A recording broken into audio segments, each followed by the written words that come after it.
চিটাগংকে বরবাদ করতে আগামীকাল শক্তিশালী একাদশ নিয়ে মাঠে নামছে ঢাকা ক্যাপিটালস। দুর্দান্ত ফর্মে আছে ঢাকার দুই ওপেনার তানজিদ তামিম আর লিটন কুমার দাস।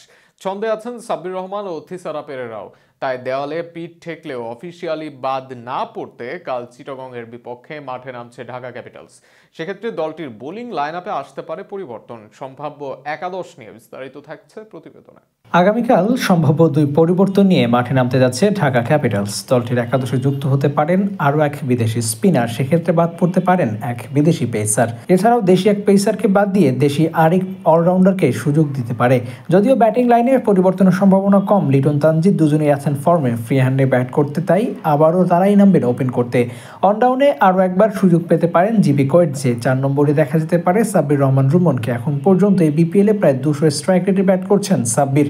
এরপর দলের অধিনায়ক থিসারা পেরেরা থাকবেন একাদশে। এছাড়াও স্পিন অলরাউন্ডার মোসাদ্দেক দলে যুক্ত হয়ে দারুণ দায়িত্ব পালন করছেন।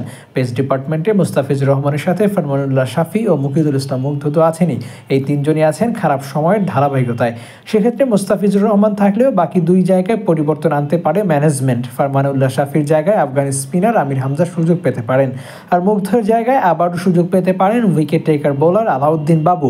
সাথে থাকবেন আবু জায়েদ চৌধুরী রাহি। সেক্ষেত্রে রাহি ফিজের সাথে বাবু ও পেরেরা করবেন পেস বল, আর অপুর সাথে হামজা মোসাদ্দেক স্পিনে হাত ঘোরাবেন। এখন পর্যন্ত মাত্র 2 জয় পাওয়া দলটি আগামীকাল দুপুরের ম্যাচে স্বাগতিক চিটাগং কিংসের বিপক্ষে মাঠে নামবে।